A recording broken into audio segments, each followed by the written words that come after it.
మీరెప్పుడైనా నేచురల్‌గా పండించిన బత్తాయిలతో చేసిన జ్యూస్ తాగారా? అదేనండి. సేంద్రియ బత్తాయిలతో. అంటే ఎటువంటి పెస్టిసైడ్స్ వెయ్యనివి.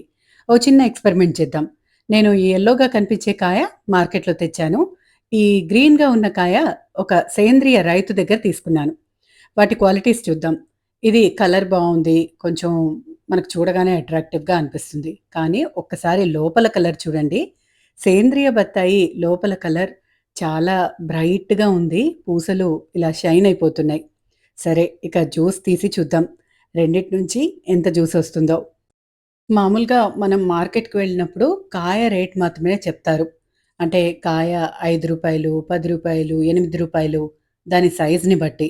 కానీ మనకి ఈ సేంద్రియ బత్తాయిలేవైతే ఉన్నాయో సాధారణంగా కిలోల లెక్కన ఇస్తూ ఉంటారనమాట. నేనైతే ఇంతకుముందు అలానే కొన్నానండి.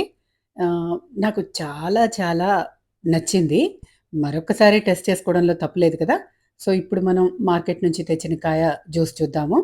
ఇది జ్యూస్ వైస్ అయితే నాకనిపిస్తుంది రెండిటిది సేమే ఉన్నాయని. ఒకసారి చెక్ చేయండి. దీనిలో పూసలు చక్కగా ఈజీగా వచ్చేసాయి. జ్యూస్ అయితే 2 కూడా క్వాంటిటీ సేమే ఉన్నాయి. కాపోతే దీని తోలు కొంచెం మందంగా ఉంది మార్కెట్ కాయ. ఈ బత్తాయి చాలా పల్చగా, ఈజీగా ఒలుచుకోవడానికి అన్నట్టు కూడా ఉంది. ఇక టేస్ట్ చూస్తే మీరు నమ్మరు, సేంద్రియ బత్తాయి తియ్యగా ఉంటే, మన మార్కెట్ బత్తాయి పైన యెల్లోగా ఉంది కానీ చిరు చేదుందండి. సో, నా ఓటైతే సేంద్రియ బత్తాయికే. మరి మీకు కూడా ఇలాంటి బత్తాయిలు కావాలంటే నవీన్ రైతన్న దగ్గర తీసుకున్నానండి.